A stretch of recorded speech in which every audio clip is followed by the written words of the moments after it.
വാണിയംകുളത്ത് ഫേസ്ബുക്കിലൂടെ വിമർശിച്ചതിന് യുവാവിനെ ഡിവൈഎഫ്ഐ നേതാക്കൾ മർദ്ദിച്ച സംഭവത്തിൽ ഒരാൾ കൂടി പിടി. വാണിയംകുളത്തെ ബാറിൽ വിനേഷ് ഉണ്ടെന്ന വിവരം പ്രതികളെ അറിയിച്ച വാണിയംകുളം സ്വദേശി രാജുവിനെയാണ് പോലീസ് അറസ്റ്റ് ചെയ്തത്.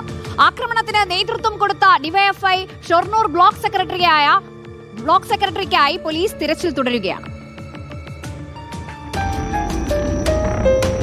ഫേസ്ബുക്കിലൂടെ വിമർശിച്ചുകൊണ്ടുള്ള കമന്റ് ഇട്ടതിന് പിന്നാലെ പനയൂർ സ്വദേശി വിനേഷിനെ മർദ്ദിക്കണമെന്ന് ഡിവൈഎഫ്ഐ നേതാക്കളായ ഹാരിസ്, സുർജിത്, കിരൺ എന്നിവർ തീരുമാനിച്ചു. വിനേഷിനെ പലയിടത്തും തിരഞ്ഞെങ്കിലും കണ്ടെത്താനായില്ല. ഒടുവിൽ വാണിയംകുളത്തെ ബാറിൽ വിനേഷ് ഉണ്ടെന്ന വിവരം പ്രദേശവാസിയായ രാജു പ്രതികളെ അറിയിച്ചു. വിനേഷ് ബാറിൽ നിന്ന് സുഹൃത്തുക്കൾക്കൊപ്പം ഇറങ്ങുന്നതിന്റെ ദൃശ്യങ്ങളും വിവരങ്ങളും രാജു ഡിവൈഎഫ്ഐ നേതാക്കളെ കൃത്യമായി അറിയിച്ചു. സംഭവത്തിൽ പോലീസിന്റെ പിടിയിലായ ഡിവൈഎഫ്ഐ നേതാക്കൾ നൽകിയ വിവരപ്രകാരമാണ് രാജുവിനെയും പോലീസ് അറസ്റ്റ് ചെയ്തത്. എന്നാൽ ഡിവൈഎഫ്ഐ ബ്ലോക്ക് സെക്രട്ടറി രാകേഷിന്റെ നിർദ്ദേശപ്രകാരമാണ് ആക്രമണം നടന്നതെന്നും വാണിയംകുളത്ത് വെച്ച് മർദ്ദിച്ചതിനു ശേഷം പിന്തുടർന്ന് പനയൂരിൽ വെച്ച് വീണ്ടും മർദ്ദിക്കാൻ രാകേഷ് പ്രതികളെ പ്രേരിപ്പിച്ചുവെന്നും പോലീസ് കണ്ടെത്തി. പിടിയിലായ മുഹമ്മദ് ഹാരിസിന്റെ ഫോണിൽ നിന്നാണ് നിർണായകമായ വിവരം പോലീസിന് ലഭിച്ചത്. ഒളിവിൽ കഴിയുന്ന രാകേഷിനെ കണ്ടെത്താനുള്ള ശ്രമത്തിലാണ് പോലീസ്.